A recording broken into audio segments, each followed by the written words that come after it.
it was like whiplash. It was so crazy. One day I'm not moving to Turkey, and the next day I'm moving to Turkey. It was pretty crazy. Hello, my name is Casey, and today I'm going to talk about why I had to move to Istanbul during the pandemic. Okay, so the story starts August of 2017. I met my now husband. First time that I saw him, he was walking towards me and I was walking towards him, and he was just this big burly guy with this long curly hair, and he walked all macho, like this big bro. He was wearing the cut-off sleeves and everything. And it was so not someone that I'd ever gone on a date with. Nothing I had done up to that point was successful, so why not, right? Even though he was not a good English speaker at that point in time, we were still able to talk about really rich things.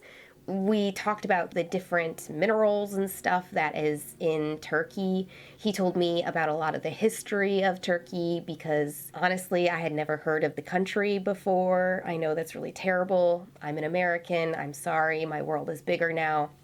The next day, we went on a date and we walked around my university, looked at all the different statues, took pictures. We actually went to the university libraries. We were just running around in the shelves and pulling random books off and talking about whatever that book was about. It was just all so easy with him. And we went on so many adventures. I've always wanted to fill my life full of experiences. I've never really thought that I would be a rich person, but I want to be rich in experiences.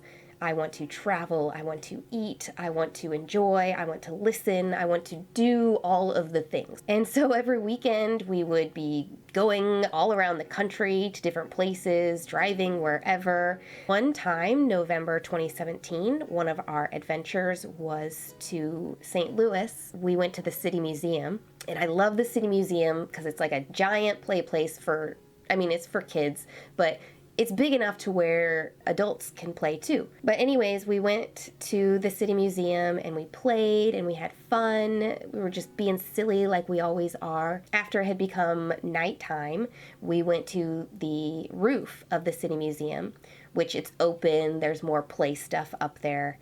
And there's actually a giant praying mantis statue. And we get up there and I'm looking around and I see all these beautiful lights. I can hear kids laughing. I can smell the fresh air.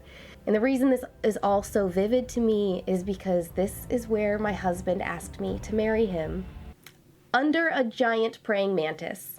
I said yes. At that moment, I saw a life full of experiences. I saw the possibility of more international travel. I saw the possibility of learning new languages. I saw the possibility of gaining culture. As an American, I was feeling kind of like lacking a culture.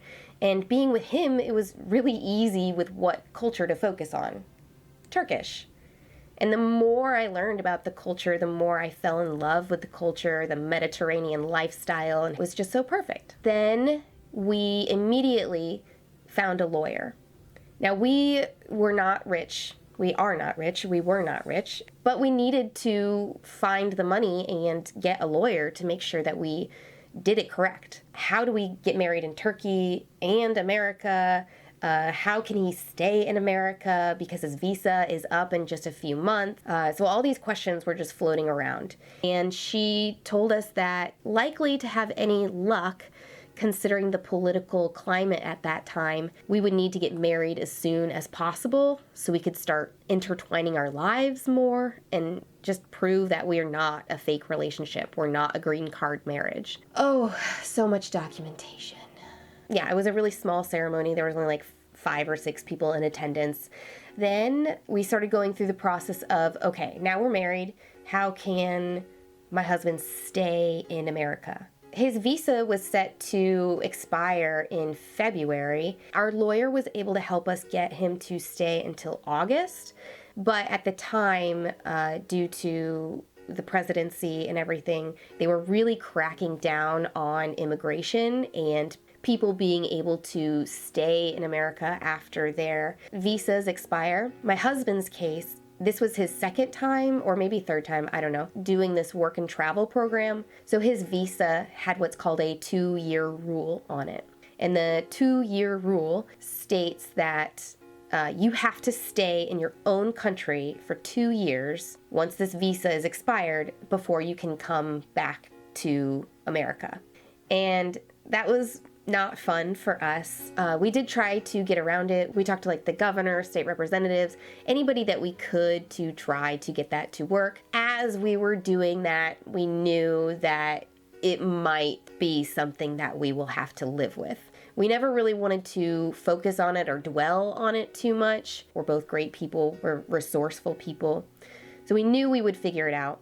But we marched towards that August 2018 when he had to leave. We tried everything to get him to stay, and it just did not work. And so 1 year after I met my husband, he went back to Turkey, and I stayed in America because I was finishing my graduate program.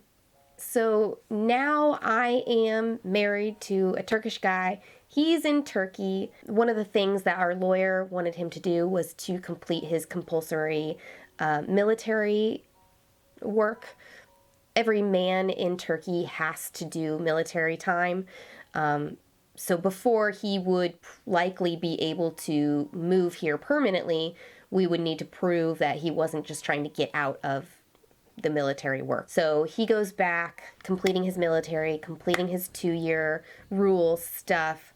We are filing all this lawyer paperwork, paying all these lawyer fees, meeting with the lawyers, so many lawyers on top of all of the other life things. I visited him twice in Turkey. One time was over the summer. He was able to get some vacation time off from the military, and so we went to an all-inclusive resort that we were only able to do because it was in Turkey and I was bringing US dollars. It did not cost very much to stay there for a whole week. It was bonkers crazy how cheap it was. But the second time I went there, we had a Turkish wedding. I had no idea what was going on, but it was beautiful. And we got to cut the cake with a samurai sword. And that was in December of 2019. We had our wedding, and things were looking really positive with the lawyer. She was pretty certain that everything would go through and he would definitely be able to move back August of 2020. So December 2019, we have our wedding. I come back in January 2020. January 2020 is when I started my student teaching, and everything was going. And then I went on spring vacation and I never went back because COVID happened. And then it was just this slow taper from school to suddenly nothing, and I graduated in May 2020. That's when I was like, okay, cool, I'm out of school. I can go ahead and start life here in America, and when my husband is able to, he'll come here, and then we'll just be able to carry on. Haha, just kidding. So although I made plans and got a job and was moving and making things happen, more things started to close down and countries started to close down, and I started to get really nervous that the whole world was going to close and I would be on one side and my husband would be on the other side of the world. I had to make the decision to move to Turkey. I said, okay, we're going to move to Turkey at the end of the summer. I got my ticket and I was quitting my job that I had just gotten and tying loose ends. But more and more countries were closing their borders. It became a point where I was like, oh my gosh, I have to go or I might not be able to go.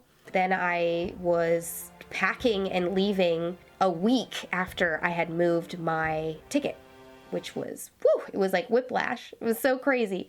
One day I'm not moving to Turkey and the next day I'm moving to Turkey. It was pretty crazy. Then when I got on the plane was terrifying. You know, everybody's wearing the masks and people are coughing and sneezing and everybody's like, who has it? What's gonna happen? But I remember getting to Istanbul and seeing my husband at the airport, and I remember just being so happy and being numb to the world being in such pain, because after 2 years of giant question mark, I at least knew that for the foreseeable future, my husband and I were going to be together.